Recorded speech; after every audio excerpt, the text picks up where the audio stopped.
Assalamualaikum warahmatullahi wabarakatuh. Alhamdulillahi rabbil alamin.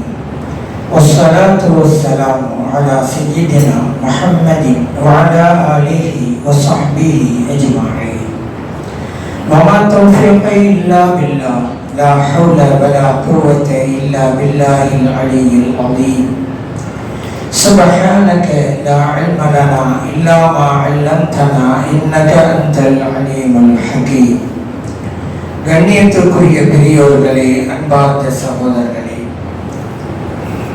மதுஹபை பின்பற்றுவதுதான் மார்க்கம் என்பதை உலக முஸ்லிம்கள் அனைவரும் அறிந்திருப்பதால் தான் கோடான கோடி முஸ்லிம்கள், எல்லா நாடுகளிலும் வசிக்கிற முஸ்லிம்கள் மதுஹபை பின்பற்றிக் கொண்டிருக்கிறார்கள். பெரும்பெரும் இமாம்கள் எல்லாம் தங்களை மதுஹபிலே ஐக்கியப்படுத்தியிருக்கிறார்கள்.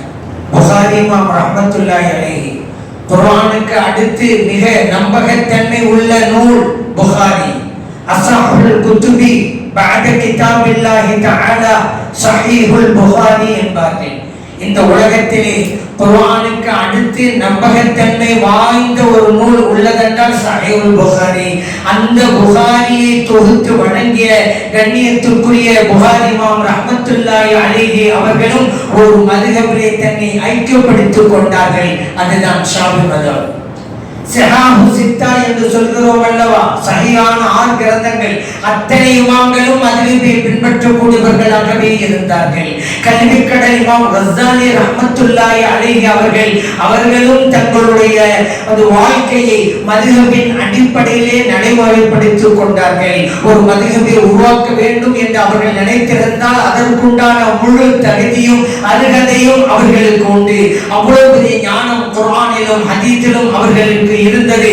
ஆனாலும் கூட 4 மதுஹபில் ஒரு மதுஹபிலே தன்னை ஐக்கியப்படுத்திக் கொள்ள வேண்டும் என்று கருதினார்கள். அவர்களும் ஷாஃபி மதுஹபிலே இருந்து கொண்டார்கள். இப்படி எண்ணற்ற பெரும்பெரும் இமாம்கள் எல்லாம் ஷாஃபி மதுஹபிலோ அல்லது ஹனபி மதுஹபிலோ தங்களை ஐக்கியப்படுத்திக் கொண்டார்கள். அப்படி இருக்கின்ற போது இன்னைக்கு அரை குறையாக படித்தவர்கள் குர்ஆனையும் ஹதீஸையும் சரியாக புரிவதில்லை, எங்களுக்கு அது தெரியாமல் போய்விட்டது, இன்றைக்கு தான் அந்த ஹதீஸ் கிடைத்தது, இந்த அர்த்தத்தை நாங்கள் தவறாக விளங்கிக் கொண்டு விட்டோம் என்றெல்லாம் கூறுகிறவர்கள் எல்லாம் இன்றைக்கு நாங்களும் குர்ஆனை ஆய்வு செய்கிறோம், ஹதீஸை ஆய்வு செய்கிறோம், சட்டங்களை சொல்கிறோம் என்கிறார்கள். அவர்கள் தான் அப்படி சொல்கிறார்கள். அப்பாவி இளைஞர்கள் பாவம், அவர்கள் சொல்வதை கேட்டு தன்னுடைய மறுமை வாழ்க்கையை தொலைத்து போய்விட்டார்கள். இப்படி தனி நபர்களை பின்பற்றலாமா என்று கேட்கிறார்கள். பின்பற்றலாம். யார் சொன்னது? நபி ஸல்லல்லாஹு அலைஹி வஸல்லம் அவர்களே சொல்லி இருக்கிறார்களே, அலைக்கும் பிசுன்னதி, எனது சுன்னத்தையும் பற்றி பிடித்துக் கொள்ளுங்கள், சுன்னத்தில் ஹுலஃபாயிர் ராஷிதீன் அல் மஹ்தியின், நேர்வழி பெற்ற எனது ஹலீஃபாக்களின் சுன்னத்தையும் பற்றி பிடித்துக் கொள்ளுங்கள் என்றார்கள். இந்த ஹதீஸ் அபூ தாவூதிலே திர்மிதியிலே பதிவு செய்யப்பட்டிருக்கிறது.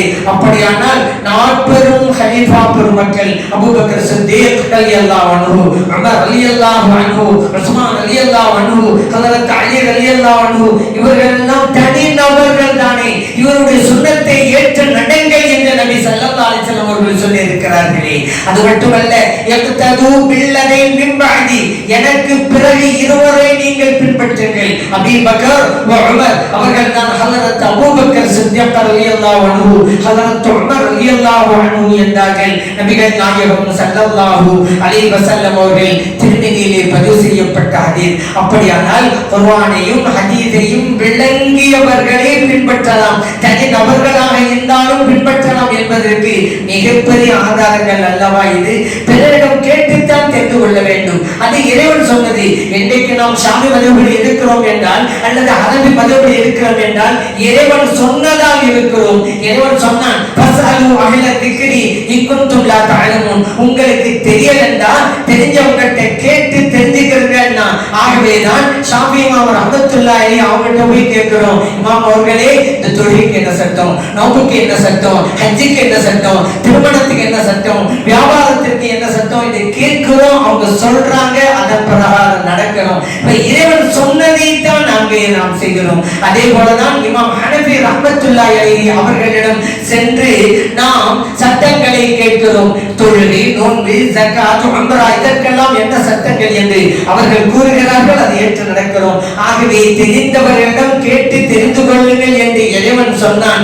ஆகவே நான் ஷாஃபி இமாம், ஹனபி இமாம் ரஹ்மத்துல்லாஹி அலைஹிமா அவங்ககிட்ட கேட்டு நம்ம பின்பற்றிக் கொண்டிருக்கிறோம். ஆகவே மதுஹபை பின்பற்றுவது என்பதும் குர்ஆன் ஹதீஸிலே உள்ளதுதான் என்பதை அறிந்து கொள்ள வேண்டும். காரணம், ஒரு ஹதீஸ் இருக்கிறது என்றால் அதிலே இடம்பெற்ற ஒரு வார்த்தைக்கு பல மீனிங் உண்டு. அரபி மொழியிலே எந்த இடத்திலே எந்த பொருள் பொருந்தும் என்பதை அறிஞர்கள் தான் நமக்கு சொல்லி தருவார்கள். உதாரணத்துக்கு சொல்றதா இருந்தா, அரபி மொழியில அவுத்தர என்கின்ற வார்த்தைக்கு ரெண்டு பொருள் உண்டு. ஒன்று வித்திரு தொழுதான், அதற்கும் அவுத்தரதான். இன்னொன்று அர்த்தம் தெரியுமா? கழிவறைக்கு சென்று சுத்தம் செய்யறாங்கல்ல, ஒற்றைப்படையில் சுத்தம் செய்ய வேண்டும் என்பதற்கும் அவுத்தரதான். இந்த ரெண்டு மீனிங்களையும் ஹதீஸ நம்ம பார்க்கிறோம். நபி ஸல்லல்லாஹு அலைஹி வஸல்லம் சொன்னாங்க, மனிஸ்தஜமர ஃபல்யூதிர், யார் கழிவறையிலே சுத்தம் செய்கிறாரோ அவர் ஒற்றைப்படையிலே சுத்தம் செய்யட்டும். புகாரிலே முஸ்லிமிலே பதிவு செய்யப்பட்ட ஹதீஸ் ஃபல்யூதிர் என்று இருக்கிறது அல்லவா? இதே ஃபல்யூதிர் வேறு ஹதீஸிலே ஃபல்யூதிர் அப்பட லைல், இரவனுடைய ஆரம்பத்திலே வித்திரை தொழட்டும். பாருங்க, ரெண்டுக்கும் ஒரே வார்த்தை தான், ஃபல்யூதிர் ஃபல்யூதிர். இங்க ஒற்றைப்படையா சுத்தம் செய்யட்டும், அங்க வித்திரை தொழட்டும். இதெல்லாம் எப்படி தெரிகிறது? நம்மளே தெரிஞ்சுக்க முடியுமா? குர்ஆனில் நம்மளே படிப்போம், ஹதீஸிலே நம்மளே படிப்போம். சும்மா சொல்லலாம், வார்த்தையில வாழ்க்கையில பின்பற்ற முடியுமா? தெரிஞ்சவனதை தெரிஞ்சிடணும். இல்லண்டாக்கா தப்பா அர்த்தம் வச்சிருவாரு. எப்படி அர்த்தம் வைக்கிறாரு? யார் கழிவறைக்கு சென்று சுத்தம் செய்கிறார்களோ அவர்கள் வித்திரை தொழட்டும் அர்த்தம் வச்சுட்டாங்க. அங்க போய் வித்திரை தொழ முடியுமா? சரி, அப்ப இறைவனுடைய ஆரம்பத்திலே அவர் ஒற்றைப்படையில் சுத்தம் செய்யட்டும் அப்படிங்கிற அர்த்தம் வச்சு அங்க வருமா? எந்த வார்த்தை ஒன்றுதான், எங்க எது பொருந்தும் அறிஞர்களுக்கு தெரியும். அவர்களிடம் கேட்டு தெரிந்து கொள்ள வேண்டும். அதுதான் மதுஹபி என்பதை நாம் நினைவிலே வைக்க வேண்டும். இதே போல நபி ஸல்லல்லாஹு அலைஹி சொல்றாங்க, அத்துல் அஜீர அஜ்ரஹு கப்ல அன் யஜிஃப அரகுஹு அப்படிங்கறாங்க. ஒரு தொழிலாளனுடைய கூலியை, உழைத்தவனுடைய கூலியை அவன் உடம்பில் இருந்து வெளிப்பட்ட வியர்வை துளி உலர்வதற்கு முன்னாடி கொடுத்து விடுங்கள் என்றார்கள். இப்னு மாஜாலே பதிவு செய்யப்பட்ட ஹதீஸ். சரி, அப்படின்னா என்னங்க, நம்மளா எப்படிங்க புரியும்? ரெண்டு அர்த்தம் இதுல இருக்கு. ஒண்ணு, உழைத்தவனுடைய கூலியை கொடுக்காம தாமதப்படுத்த கூடாது, விரைந்து கொடு அப்படிங்கறதுனா அவனுடைய வியர்வை துளி உலர்வதற்கு முன்பு அப்படின்னா சீக்கிரமா கொடுத்திருப்பா, தாமதிக்காத அர்த்தம். அந்த அர்த்தம் இருக்கு. இன்னொன்னு அர்த்தம் என்ன தெரியுமா? தொழிலாளியை பார்த்து, உழைப்பாளியை பார்த்து ஒரு கருத்தை சொல்றாங்க. சும்மா போனோம், பேருக்கு வேலை செஞ்சோம், கூலிய வாங்கணும் அப்படி இருக்காத, அதற்கும் நீ பதில் சொல்லி ஆக வேண்டும். உனது உடம்பிலிருந்து வியர்வை துளி வெளிவருகின்ற அளவிற்கு நீ உழைக்க வேண்டும். ரெண்டு கருத்து இருக்கு. அப்ப ஏன்னா சில பேர் போவாங்க, சும்மா பேருக்கு நின்று நேரத்தை கூலி ஆகிட்டு போனவங்க இருக்கிறாங்க. அதனாலதான் சலம் சொல்றாங்க, இல்லை கடுமையாக நீ உழைக்க வேண்டும். அவனுக்கு அதுல பாயிண்ட் இருக்குன்னு வச்சுக்கிறோங்க. சரி, அது இப்படி நம்ம புரியணுமா? ஒரு ஆள் சொன்னாங்க, அப்படின்ட்டா அந்த ஏசியில வேலை பார்க்கறாங்க, அவங்களுக்கு எல்லாம் கூலி கொடுக்க தேவையில்லை அப்படின்றாரு. ஏன் அப்படின்னு கேட்டா, அவங்க ஏற்கவே இல்லையாங்க. வேர்வை துளி உலர்வதற்கு முன்பு தானே கூலியை கொடுக்கணும். அவங்க வேர்க்காமலே வேலை செய்யறாங்க. அப்படி ஒரு ஆள் இந்த ஹதீஸை புரிஞ்சுக்கிட்டாங்க, சரியான ஆய்வு அப்படிங்கம்மா, கவனத்திலான்னு சொல்லுவோமா?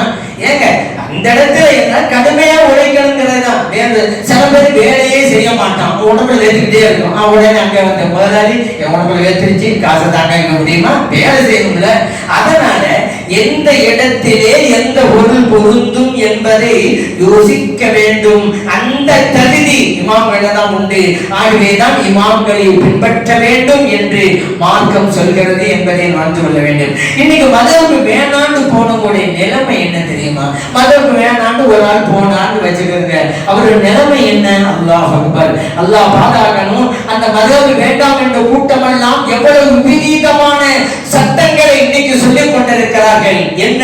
அவற்றிலே ஒன்றுதான், பன்றியின் மாமிசம் மட்டும்தான் ஹராம், மற்ற உறுப்புகள் எல்லாம் ஹராம் இல்லை. ஆய்வு செய்யறாராம். இதனால தான் ஆய்வு செய்ய வேணாங்கிறது. ஏன்னா அல்லாஹ் குர்ஆனில் லஹ்முல் ஹின்ஸீர் சொல்லிட்டாங்க. எதுவெல்லாம் கூடாது? ஹுர்ரிமத் அலைக்குமுல் மைத்தத்து வத்தமு வலஹ்முல் ஹின்ஸீர், அந்த பன்றியினுடைய மாமிசம் என்று அல்லாஹ் சொல்லியிருக்கிறான். ஆய்வு செய்யறான். அல்லாஹ் மாமிசம்னு தான் சொன்னான், பன்றி அப்படின்னு தான் சொன்னான். பன்றின்னு சொல்லிட்டா எல்லாமே உள்ளடங்கு. பன்றியின் மாமிசம் சொல்லிட்டேனால பன்றி பண்டினுடைய எலும்பு சூப்பு போட்டு குடிக்கலாம், பண்டினுடைய அந்த கிட்னி அதுல சத்தியம் போட்டெல்லாம் சாப்பிடலாம் அப்படிலாம் சொல்ல ஆரம்பிச்சுட்டாங்க. ஏன்டா லஹமுன்னு தான் அல்லாஹ் சொல்லியிருக்கிறானா? நான் கேட்கிறேன், ஒரு விஷயத்துல எது நடக்குதோ அந்த விஷயத்தை குறிப்பிட்டு காட்டி சொல்வதுங்கிறது மரபு. அந்த காலத்துல பண்டிகையின் மாமிசத்தை தான் திண்டுகிட்டு வந்தாங்க. இந்தாப்பா பண்டிகை மாமிசத்தை திங்காதப்பா அப்படிதான் ஆண்டுச்சவங்க அதான் செஞ்சுக்கிட்டு வர்றான். அதனால அப்படி சொல்லப்பட்டது. அப்ப பண்டிகை மாமிசத்தை சாப்பிடக்கூடாது என்று தானே சொன்னார். அந்த கிட்னியை சாப்பிடலாம், நுரையீரலை சாப்பிடலாம், ஈரலை சாப்பிடலாம், யாரும் சொல்லுவாங்கடா. எது நடக்குதோ அதை இறைவன் குறிப்பிட்டு சொல்கிறான். ஏன்னா இந்த ஹின்ஸீருடைய எல்லாமே ஹராம்ங்கிறது வேற புகாரிலே பதிவு செய்யப்பட்ட ஹதீஸில் இருக்குதுல. வேற விளக்கம் இல்லைன்னா பரவாயில்லை. குர்ஆனை ஆய்வு செய்ய போனவங்க புகாரிலே பதிவு செய்யப்பட்ட ஹதீஸை பார்க்க வேணாமா? அதுல ஹின்ஸீர் ஒட்டுமொத்தமா ஹராம் இருக்குதுங்க. அதனாலதான் சொல்ல வரேன், இன்றைக்கு யாருக்கும் ஆய்வு செய்யற தகுதியே கிடையாது. இவங்கெல்லாம் ஏதாவது ஒரு இமாமை பின்பற்றி நடக்க வேண்டியதான் உங்களுடைய கடமை. இந்த வஹாபிகள்ல மிகப்பெரிய ஆய்வு சார்ந்து சொல்றவங்க எல்லாம் அப்படிதான், எல்லாம் ஆய்வு செய்யற தகுதியே இல்லாதவங்க தான். இப்ப இப்படி ஒரு ஆபத்து வருதா, மதம் வேண்டாண்டு போயிட்டாலே இப்படி ஆபத்து வருதா? இன்னொரு ஆபத்து என்ன அப்படிங்கிறீங்களா? இறைவனுக்கு உருவம் உண்டு. அல்லாஹ் அக்பர். அபூ ஜஹலுடைய கொள்கை இது, அபூ லஹபுடைய கொள்கை. இறைவனுக்கு உருவம் உண்டு. உருவ மனைவிகளா அன்றைக்கு இருந்தார்கள்.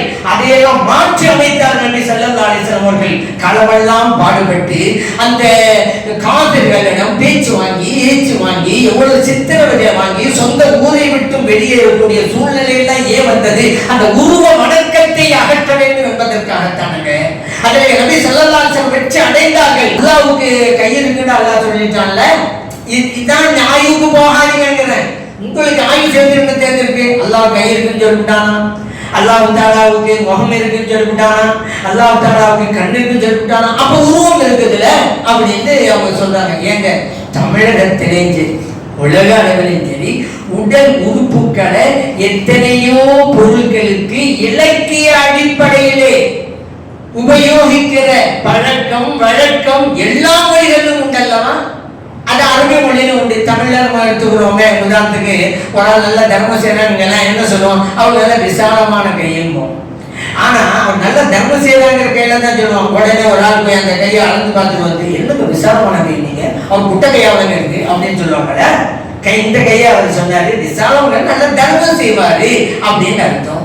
முகங்கிறது அப்படித்தானே. இப்ப நம்ம கூட தமிழ்ல சில பேரு சண்டை போட்டுக்கிட்டா சொல்லுவாங்க, இனிமே என் முகத்திலேயே முடிக்காத அப்படின்னு ஒருவர் சொல்லுவாரு, கோபத்துல சொல்லுவாரு. அப்படின்னா என்ன பார்க்காத, என்கிட்ட வராத அப்படித்தானே கருத்து. ஒரு உடனே பேச்சல்ல போய் நான் முகத்தை தானே பார்க்காதீங்க, உங்க முதுக பார்த்துக்கிட்டேன் அப்படின்னாக்கா சரியா வருமா?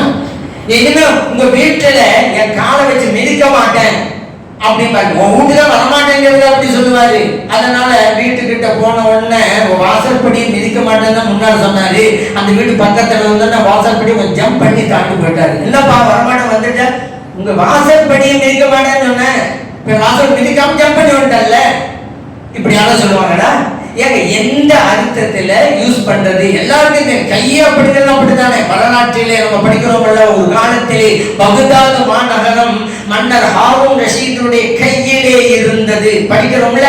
ஒரு நாள் பட்டா அவ்வளவு பெரிய கையா இருக்கு, பகுதாது மாநகரத்தை கையில தூக்கி வச்சுட்டு இருந்தாரு அப்படின்னு.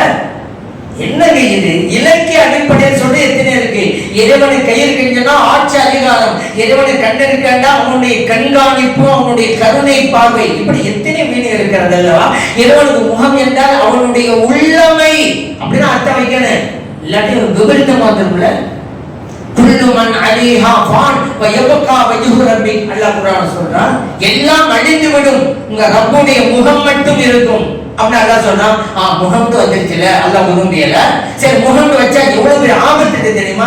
எல்லாம் அழிந்து விடும், முகம் மட்டும் இருக்குமா? ஆனா வஹாபியோட கொள்கை என்ன? அல்லாஹ்வுக்கு கை இருக்கு, அல்லாஹ்வுக்கு கால் இருக்கு, அப்ப முகம் மட்டும் இருக்குன்னு சொன்னாக்கா அல்லாஹ்வோட கை அழிஞ்சிருமா? அசரத்தை எல்லாம் அழிந்து விடும், முகம் மட்டும் தான் இருக்குங்குது. நீங்க கை இருக்குங்கிறீங்க, கால் இருக்குங்கிறீங்க, அப்ப கையும் அழிந்து விடும், காலும் அழிந்து விடும், அல்லாஹ்வுடைய முகம் மட்டும் இருக்குன்னு சொல்லுவீங்களா? அங்கே முகம் என்றால் என்ன? இறைவனுடைய உள்ளமை. எல்லாம் அழிந்து போனாலும் இறைவனுடைய உள்ளமை மட்டும் இருக்கும். இப்படி அர்த்தம் எழுதி தப்பு தப்பா இருக்கு. அதனால மதம் விட்டுட்டு போனாக்கா அப்பாவி இளைஞரோட ஈமானுக்கு எவ்வளவு பெரிய ஆபத்து இருக்கு பாருங்க. சரி, நாம மட்டும் இதை சொல்லலைங்க, உருவம் கற்பி கற்பிப்பது மோசமானது என்று இமாம் நபவி ரஹ்மத்துல்லாஹி அலைஹி போன்ற மேதைகள் சொல்றாங்க. அத்தஜ்ஸீமு மத்ஹபுல் யஹூத், இறைவனுக்கு உருவத்தை கற்பித்தல் என்பது யஹூதிகளுடைய வழிமுறை. போதுமா? மதம் வேண்டாம்னு சொன்னதுனால யஹூதி மதம் போயாச்சு. அதே போல மது வேண்டாம் சொல்லக்கூடிய விபரீதம் என்ன? சஹீஹான ஹதீஸ்களை எல்லாம் எல்லாவற்றையும் நாங்கள் ஏற்றுக்கொள்ள மாட்டோம். எப்படி அறிவுக்கு பொருந்தலையா நீக்கி தள்ளிடுவோம், குர்ஆனுக்கு முரணா அதையும் நீக்கி தள்ளிடுவோம். அதெல்லாம் கேட்டேன். அறிவுக்கு பொருந்துதா இல்லையாங்கிறது யார் நிர்ணயிக்கிறது? குர்ஆனுக்கு முரண்படுதா இல்லையாங்கிறத யாருங்க நிர்ணயிக்கிறது? நீங்களா ஒரு ஆளா? நான் கேட்கிறேன். சரி, இந்த மாதிரி ஒரு ஆள் சொன்னாலே எனக்கு அந்த உரிமை இருக்குன்றாங்க. இப்படி 4 பேர் கிளம்பிட்டாங்கன்னு வச்சுக்கிறேங்க. புகாரி காணாம போயிருமாங்க. புகாரில 7000 ஹதீஸ் இருக்கு. மடங்கி மடங்கி வர்ற ஹதீஸை எடுத்துட்டாக்கா 4000 ஹதீஸ். இந்த 4000 பேர் உலக அளவுக்கு முஸ்லிம்கள் தேவையில்லை, இந்தியா அளவுக்கு தேவையில்லை, தமிழ்நாடு அளவுக்கு தேவையில்லை, சென்னையில உள்ள முஸ்லிம்கள்ல 4000 பேர் கிளம்பிட்டான்னு வச்சுக்கிறேங்க. புகாரி காணாம். ஒரு ஆள் ஒரு அதிக மறந்தா சரிதான். இந்த அதி முரணா இருக்கு, அதனால நான் மறுக்கிறேன். இன்னொரு ஆள் இந்த அதி எனக்கு முரணா மறுக்கிறேன். 4000 பேர் வந்துட்டா புகாரி இப்ப இல்ல. யார் நிர்ணயிக்கிறது? அறிவு பொருந்தலையா? இமாம் ஷாஃபிஈ ரஹ்மத்துல்லாஹி அலைஹி அவங்க சொன்னாங்க, என் அறிவுக்கு பொருந்தவில்லை, ஆகவே இந்த சஹீஹான ஹதீஸை ஏற்றுக்கொள்ள மாட்டேன் என்று ஒருவன் சொன்னால் அவனுக்கு அறிவில்லை என்று நீங்கள் விளங்கிக் கொள்ளுங்கள் என்றார். யார் முடிவு செய்வது? ஒரு ஆளுக்கு அந்த உரிமை இருந்தா இன்னொரு ஆளுக்கு இருக்குதானே? குர்ஆனுக்கு முரண்படுதான். குர்ஆனுக்கு முரண்படு யார் நிர்ணயிக்கிறது? ஒவ்வொரு ஆளும் சொல்லியலா குர்ஆனுக்கு முரண்படு. இப்படிப்பட்ட ஆபத்திலே கொண்டு போய் விட்டுவிடும் மதமே வேண்டாம் என்று சொன்னார். எத்தனையோ வணக்க வழிபாடுகள் எல்லாம் இல்லாம போயிருப்பாங்க மதம் வேண்டாம் போனாங்க. அதே போல ஜகாத்து ஒரு தடவை கொடுத்தா போதும். கஞ்சர்களுக்கு ரொம்ப வயசா போயிடுச்சு. சில பேர் அப்படிதான் செல்ல தன்னுடைய சீரழிவுக்கு தகுந்தவாறு யாராவது சொல்லிட்டு அந்த சட்டங்கள் சொல்றாங்களான்னு பாக்குறது. அந்த சட்டம் சொன்னோன்னே இது ரொம்ப பொருத்தமா இருக்கு. இந்த கஞ்சர்களுக்கான வழி ஒரு தடவை ஜகாத்து கொடுத்தா போதுங்கட்டா கஞ்செல்லாம் பார்த்தேன், எனக்கு இந்த மதம் தான் வேணும்னு போயிட்டாங்க. இப்படி ஆனா நபி ஸல்லல்லாஹு அலைஹி சொல்றாங்க, குல்ல ஆமின், ஒவ்வொரு வருடமும் ஜகாத் கொடுக்க வேண்டும். அபூதாவுதிலே பதிவு செய்யப்பட்ட ஹதீஸ். ஒரு தடவை கொடுத்தால் போதும் என்பதற்கு ஒரு வாசகத்தை தர முடியுமா? ஒரு ஹதீஸை காட்ட முடியுமா? இப்படி விளங்குகிறது, அப்படி விளங்குகிறது. இப்படியே வண்டி ஓட்டிட்டு போனா நம்ம ஒவ்வொரு வருடம் கொடுக்கணும்னு சொல்லி சொன்னோம், ஹதீஸ் கொண்டு வந்து நிப்பாட்டிட்டோம். அபூதாவுதிலே பதிவு செய்யப்பட்ட ஹதீஸ். அதே போல தொழுகையை பாழாக்கிட்டாங்க. கல்லா தொழுகை இல்லை, தஸ்பீஹ் தொழுகை இல்லை, தராவீஹ் தொழுகை இல்லை, எல்லா தொழுகையும் போச்சுங்க. அதனால தானே அப்போதே 1400 ஆண்டுகளுக்கு முன்னால குர்ஆனை இறக்கும் போதே இறைவன் எச்சரிக்கை விடுத்தான். பின்னால் ஒரு கூட்டம் வரும். படைத்த அளவுக்கு தெரியுமில்ல எந்தெந்த காலகட்டத்தில் எந்தெந்த வழிகட்ட கூட்டமெல்லாம் வருண்டு. அதனாலும் அவனை சொல்லிவிட்டான் அல்ல, இதையும் மீறி நம்ம போய் விழுந்தோம் பால் கிணற்றுல வச்சுக்கிறோங்க. அல்லாதான் பாருங்க எப்படி அல்லாஹ் சொன்ன பாருங்க. பின்பு ஒரு கூட்டம் வரும், அல்லாஹு ஸலா, தொழுகையை வீணடித்து விடுவார்கள். பத்தபஉ ஷஹவா, தன் மனோ இச்சைகளை பின்பற்றுவார்கள். ஃபஸௌஃப யல்கௌன கையா, மிகப்பெரிய தீங்கையும் வழிகட்டையும் சந்திப்பார்கள். முடிச்சா இப்போ தொழுகை வீணடிக்கிற கூட்டம் பின்பு வரும் அல்லாஹ் சொன்னான்ல. இப்ப யார் எந்த கூட்டம்? அந்த தொழுகை இல்லை, எந்த தொழுகை இல்லைன்னு சொல்றாங்க. எந்த கூட்டங்க? இல்ல அந்த கூட்டம் இல்ல, வேற கூட்டம் தான். சொல்லுங்க, வேற கூட்டம் சொல்லுங்க. இந்த மகாக்கூட்டம் சொல்லிட்டு இருக்கு. சரி, தொழுகை கல்லா தொழுகை இல்லை. இப்ப பாருங்க, கல்லா தொழுகை என்ற விடுபட்ட தொழுகை தொழுகிறது. அது 3 காரணம். தொழுகை விடுபடுவதுங்கிறது 3 காரணம். உறங்கியதால் தொழுகை விடுபடலாம், மறதியால் தொழுகை விடுபடலாம், அல்லது நினைவிருந்தே கூட தொழுகை விடுபடலாம். நல்ல நினைவு இருக்குது தொழல, அப்ப விடுபட்டு போகலாம். 3 பாயிண்ட் இருக்கா? இந்த மகாபேர் சொல்ல பார்த்தா நமக்கு வினோதமா இருக்கு. ஒரு ஆளு தூங்கி விட்டு தொலை விட்டான்னு வைங்க, அவன் கலா செய்யணுமாங்கன்னு நம்ம கேட்டோமாங்க. கலா செய்யணும். சரி, ஒரு ஆள் மறந்துட்டான், தொழுகை நேரம் போச்சா, மறந்தே போச்சு, அப்படி சில பேருக்கு ஏற்படும். அப்படியே மறந்து போய் தொலை விட்டாக்கா கலா செய்யணுமாங்க? மகாபேர் சொல்லுவாங்க, ஆமா கலா செய்யணும். சரி, ஒரு ஆளு நினைவு இருக்குது, தொழுகை நேரம் வந்துருச்சு, தொழல, இப்ப இவன் கலா செய்யணுமா? இவன் கலா செய்ய தேவையில்லை. என்னங்க இது? அறிவு பொருந்துதான். ஃபர்ஸ்ட் நான் கேட்கிறேன், இன்னொரு ஆதாரம் கொண்டு வர ஹதீஸ். அறிவு பொருந்துதான். ஒரு ஆள் தப்பு பண்ணான், வேணும் செய்ய தெரியாம செய்ய, தெரியாம செஞ்சுட்டாங்க, அப்படியா உனக்கு தண்டனை. இன்னொரு ஆள் சொன்னான், நீ தப்பு எப்படி பண்ண, வேணும் தானே செஞ்சேன் அப்படின்னா. அப்படி நீ போப்பா உனக்கு ஒன்றும் பிரச்சனை இல்லை அப்படின்னா பொருந்துதா? நினைவு இருந்து தொழுகை விட்டுறானா அவனுக்கு கல்லா இல்லையா? தூங்கி விட்டா மறந்துட விட்டானா அவனுக்கு கல்லா? அறிவு பொருந்ததா இல்லை. சரி, அறிவு மறக்கமாகாது. ஸோ சிந்தனைக்காக தான் சொல்ல வந்தேன். நம்ம ஹதீஸ் ரீதியில வருவோம். நினைவிருந்து விட்டாலும் கலா செய்ய வேண்டும். நபி ஸல்லல்லாஹு அலைஹி வஸல்லம் அவர்கள் செய்து காட்டியிருக்கிறார்கள். சந்தர்ப்ப யுத்தத்தில் சந்தர்ப்ப யுத்தம் அகத்தோடிட்டு இருக்காங்க, எதிரிகள் மதீனா ஷரீஃபுக்கு உள்ள வரக்கூடாதுன்னு சொல்லி. அதனால தொழுகை லோகர் நேரம் வருகிறது, தொழவில்லை. அசர் நேரம் வருகிறது, தொழவில்லை. மக்ரிப் நேரம் வருகிறது, தொழவில்லை. இஷாவுடைய நேரத்தில் தான் இஷாவையும் அந்த முன்பு விடுபட்ட லோஹர், அசர், மக்ரிப் மூணையும் தொழுகிறாங்க. திருநெல்வேலியிலே பதிவு செய்யப்பட்ட ஹதீஸ். புகாரியிலே அசர் தொழுகையை கலா செய்தார்கள் என்று இருக்கிறது. புகாரில இந்த திரும்பிட்ட ஒப்புக்கொள்ள மாட்டோம், அப்ப வந்தா புகாரி இருக்குது. இங்க 3 தொழில் இருக்கு, அங்க 1 தொழில் பத்தி இருக்குது. சரி, எப்படியோ நினைவு இருந்து விடுபட்டதே கலா செஞ்சிருக்காங்கல்ல, சலா செஞ்சு காமிச்சிருக்காங்கல்ல. அப்புறம் என்ன எழுதுறீங்க? இருக்குதுல்ல, ஹதீஸ் இருக்குதுல்ல. நீங்க கலா தொழுகை இல்லைன்னு சொன்னீங்கல்ல, ஒரு குர்ஆன் ஆயத்து அல்லது ஒரு ஹதீஸ் சலா சொல்லியிருக்கிறாங்க தாங்க. இப்போ புரியுதா? மதஹபை பின்பற்றக்கூடியவர்கள் குர்ஆன் ஹதீஸை பின்பற்றுகிறார்களா? குர்ஆன் ஹதீஸை பின்பற்றுகிறோம் என்று வாதிடுபவர்கள் குர்ஆன் ஹதீஸை பின்பற்றுகிறார்களா? மதம் தாங்க சட்டம் சொல்லணும்ல, ஹதீஸ் சொல்லணும்ல. குர்ஆனை பின்பற்றுவதோடு எந்த ஆதாரமும் இல்லையே, அவங்களாவே கலா தொழுகை இல்லைங்கிறாங்களே. நபி ஸல்லல்லாஹு அலைஹி வஸல்லம் அவர்கள் தராவீஹ் தொழுதார்கள். கான ரசூலுல்லாஹி ஸல்லல்லாஹு அலைஹி வஸல்லம் யுஸல்லி ஃபீ ரமலான் 20 ரக்அத்தன் வல் வித்ர. இறைத்தூதர் ஸல்லல்லாஹு அலைஹி வஸல்லம் அவர்கள் ரமலான் மாதத்திலே 20 ரக்அத்துகள் தொழுதார்கள், வித்ரையும் தொழுதார்கள். பைஹகியிலே, தபரானியிலே, இப்னு அபீ ஷைபாவிலே பதிவு செய்யப்பட்டிருக்கிறது. ஸல்லல்லாஹு தொழுகை காமிக்கிறாங்க. ஆனா அந்த தராவீஹ் தொழுகை இல்லை என்கிறது மதம் வேண்டாம் என்று சொல்கிற கூட்டம்.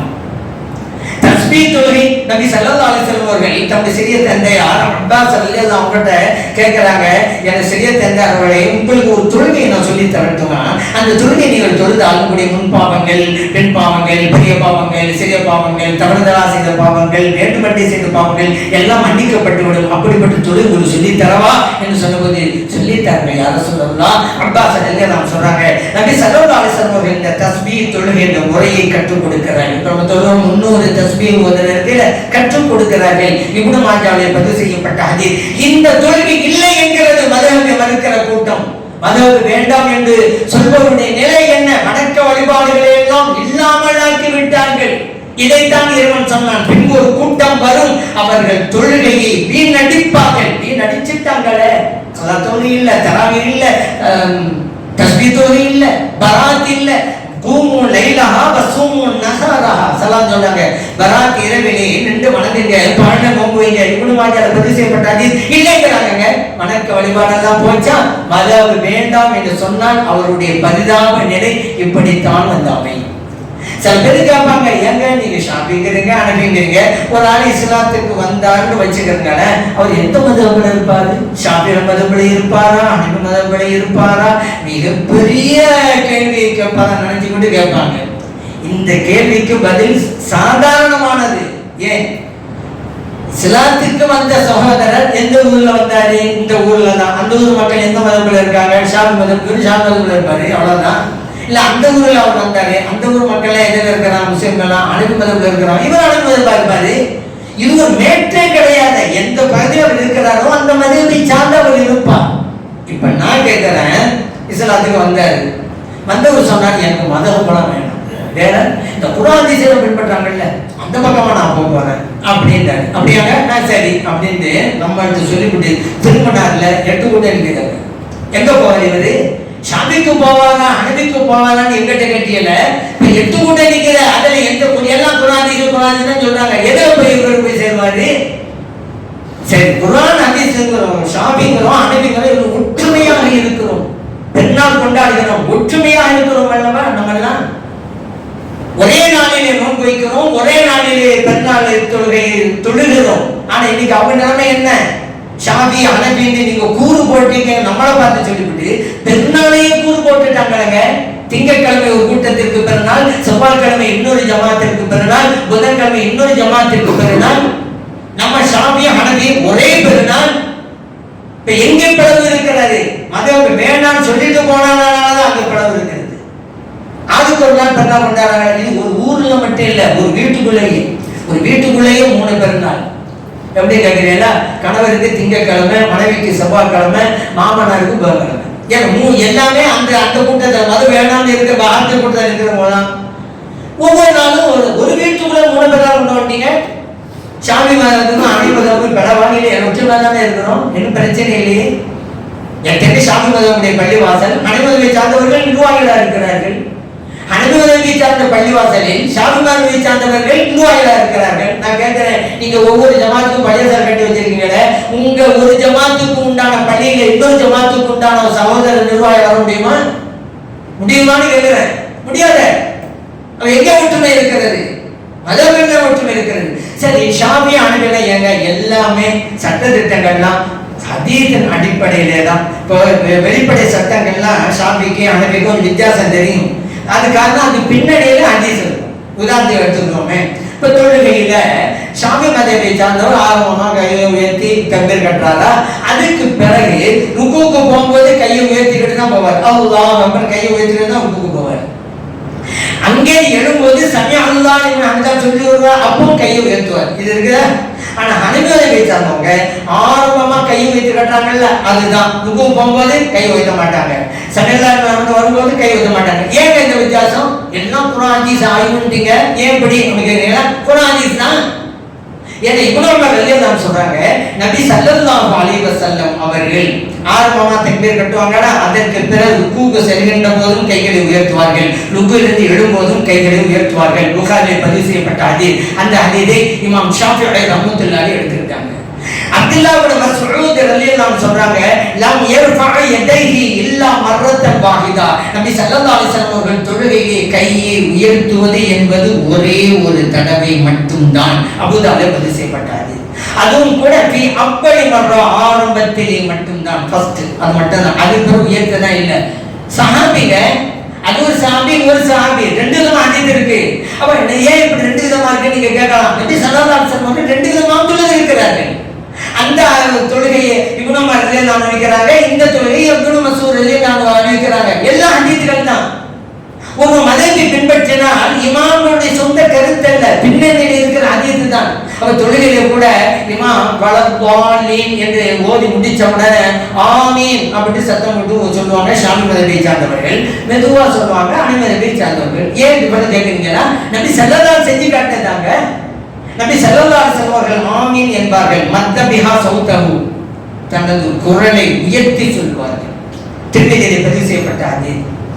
அதே திருமதியில் இருக்கிறது. நபி ஸல்லல்லாஹு அலைஹி வஸல்லம் அவர்கள் ஆமீன் சொல்வார்கள், ஹஃபில பிஹா சௌதஹு, சத்தத்தை தாழ்த்தி மெதுவாக சொல்வார்கள். போதுமா? இப்ப ரெண்டு இமாம்களும் இந்த ஹதீஸை தான் பின்பற்றாங்க. நபி ஸல்லல்லாஹு அலைஹி வஸல்லம் ரெண்டு விதமா சொல்லி இருக்கிறாங்க. சத்தம் முடிஞ்சு சொல்லிருக்காங்க, மெதுவா சொல்லிருக்காங்க. மதுஹபுடைய பலன்களில் இன்னொரு பலன் என்ன தெரியுமா? நபி ஸல்லல்லாஹு அலைஹி வஸல்லம் அவருடைய எந்த செயலும் அழிந்து விடாமல் இறைவன் பாதுகாக்கிறான். மதுஹபின் மூலமாக கையை உயர்த்தினார்களா, உயர்த்தாமல் இருந்தார்களா, ரெண்டு வயம் நாம் செய்கிறோமா? நபி ஸல்லல்லாஹு அலைஹி வஸல்லம் ஒவ்வொரு செயலும் ஹயாத்தான் இருக்கிறது. நபி ஸல்லல்லாஹு அலைஹி வஸல்லம் அவர்கள் இறைந்தும் சொன்னார்கள் அல்லவா ஆமீன், மெதுவாகவும் சொன்னார்கள் ஆமீன், ரெண்டும் நடைமுறையில் இருக்கிறது அல்லவா. ஸல்லல்லாஹு அலைஹி வஸல்லம் அவருடைய செயலை இறைவன் ஹயாத்தாக்கி வைத்திருக்கிறார். அதற்கு மூலமாக பல நன்மை, அதில் இது ஒரு நன்மை. இமாமத்தில் கூட பாருங்க, ஷாஃபி மதப்படியில ஒரு தடவை தான் சொல்லுவாங்க, அல்லாஹ் அக்பர் அல்லாஹ் அக்பர் ஷஹது லா இலாஹா இல்லல்லாஹ் ஷஹது அன்ன முஹம்மதர் ரசூலுல்லாஹ் அப்படி சொல்லிட்டே போவாங்க. ஹனபி மதம் தான் ரெண்டு தடவை சொல்லுவாங்க இமாமத்தை. ஏங்க ரெண்டு விதமா இருக்கு? குர்ஆன் ஹதீஸ் நீங்க ரெண்டு விதமா இருக்கு. நபி ஸல்லல்லாஹு அலைஹி வஸல்லம் அவர்கள் பிலால் ரலியல்லாஹு சொல்றாங்க, ஐ யூத்திரல் ஐ யஷ்ஃபஅல் அதான வ ஐ யூத்திரல் இகாமத.